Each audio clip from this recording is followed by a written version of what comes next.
Lupir at sa buong mundo, sa mga piniling lahi ni Abba Yahweh sa kapanahunan ngayon at sa ating pakikibahagi sa ating daily offering bilang pagsunod sa mga kautusan na ibinigay sa atin. Sa gabing ito, bilang maiksing mensahe sa ating righteous living in the kingdom, ito po ay pinamagatan na a righteous and a pure mind. Isang malinis, matuwid, at busilak na kaisipan. Ang kautusang ito at ang praise na ito, ang talatang ito ay hindi po bago sa atin. Ngunit isang kahilingan na huwag tayong magsasawa na mailagay muli sa ating pusit isipan ang mensahe na papaano ba magkaroon ng malinis, busilak, matuwid na kaisipan. Dahil alam po natin, ang kaisipan na hindi malinis pwedeng mag-udyok sa atin ng pagkakasala. At kapag tayo po ay nagkakasala, hindi na po tayo kalugod-lugod sa paningin ng ating manlilikha, Abba Yahweh. Ang pagkakaroon ng malinis at busilak na puso ay hindi po ito pwedeng mangyari by chance lang. Kailangan po nating gampanan at pursigihin sa ating sarili. Sa panahon ngayon, mga kapatid, nabubuhay po tayo sa modernong panahon. Nandyan na po yung artificial intelligence at technology na kung gamitin naman natin sa kabutihan ay nakakatulong upang marating natin ang ating mga kapatid. Katulad po sa ginagawa natin Zoom meeting, no? Nagkaisa ang buong pinili, buong mundo. At tayo ay nakapag-usap, nakapagbigay ng mensahe, nakapagtanong. Ngunit marami po sa panahon ngayon mga larawan na pangyayaring hindi kaya-aya, kaisipan at pananaw sa buhay na salungat po sa kautusan. At ang pagnanais ng pagkakaroon ng malinis na puso at kaisipan ay siya dapat mangunguna sa atin. Ito po ay desire inside sa ating sarili. Kaya po dahil dyan, dahil sa impluwensya sa mundo ngayon, na napakarami na pwedeng sumira sa ating kaisipan, tamang kaisipan, maaaring magkaroon tayo ng maling information, may mga propaganda, mayroon namang mga mensahe na sadyang mayroong kunting katotohanan at may kasinungalingan upang tayo'y malinlang.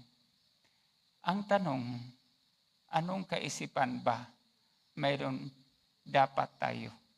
O maaaring ang tanong din ay, anong kaisipan ba mayroon tayo? Direksyon ba ng kaisipan sa mundo? O direksyon ba ng kaisipan sa isang naghubog at naghulma sa atin ng ating tagapaglikha na si Abba Yahweh? How we shape ourselves, our thoughts and minds, are we shaped according to the evil influence that surrounds us? Or we are able to shape our mind according to what Abba Yahweh is expected of us as His treasured possession. In the Torah, and even in the 5 books of Moses, Genesis, Exodus, Leviticus, Numbers, Deuteronomy, marami tayong mga aral at pangyayari dito sa Torah na nagpapakita ng maayos, malinaw, busilak na kaisipan upang hindi magkasala. At makikita din natin ang mga pangyari, ang pagkaroon ng maruming kaisipan kung paano naman nawasak at nagkasala. And we are talking about a bloodline of Yasharal mismo na nasisira. Ang pagkaroon ng malinis na kaisipan ay hindi lang nagtutukoy na mayroon tayong malinis na kamay. Hindi lang po ito nagtutukoy ng maayos na pag-uugali. Ngunit sa isip, dapat tayo ay matuwid at may busilak na puso. Sa isip mismo. Hindi man natin sinabing pag nag-isip ka ng masama, talagang magkakasala ka na kaagad. Ngunit, nandoon ka na sa punto na nagsimula ka sa proseso upang magkasala. At kung ano man ang kaisipan, mayroon po tayo na hindi kaya-aya. Dito po pumasok ang kasamaan, si Satanas. Nawasakin po tayo. Ito ang kanyang pagkakataon na upang tayo ituksuin. Kung ano man ang mga bagay na nakita siya sa atin, ang tamang anggulo, tamang pagkakataon, tamang pangyayari, tamang sitwasyon upang tayo'y mapahamak.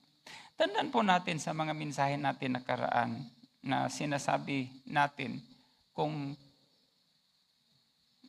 sinasabi natin ang kahalagan sa pagiging banal dahil ang kabanalan ay katangian ng ating manlilikha na si Aba Yahweh.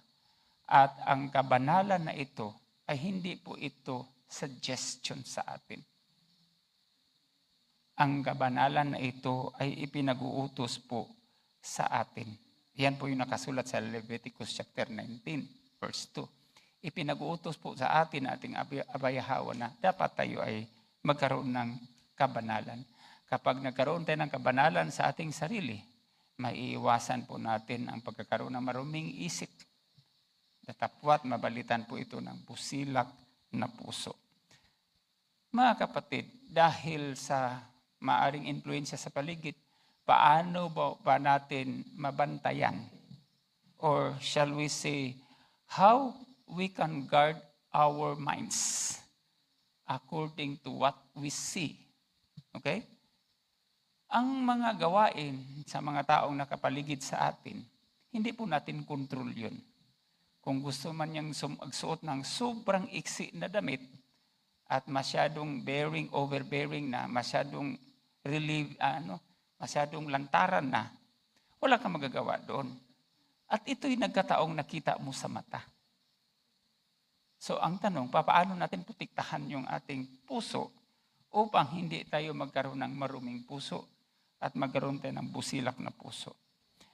In the book of Numbers, chapter 15, verse 38 to 39, sinasabi po dito ni Aba Yahweh na kayo, mga Yasharal, maglagay kayo ng tassel sa corner ng inyong damit para ito ang tanda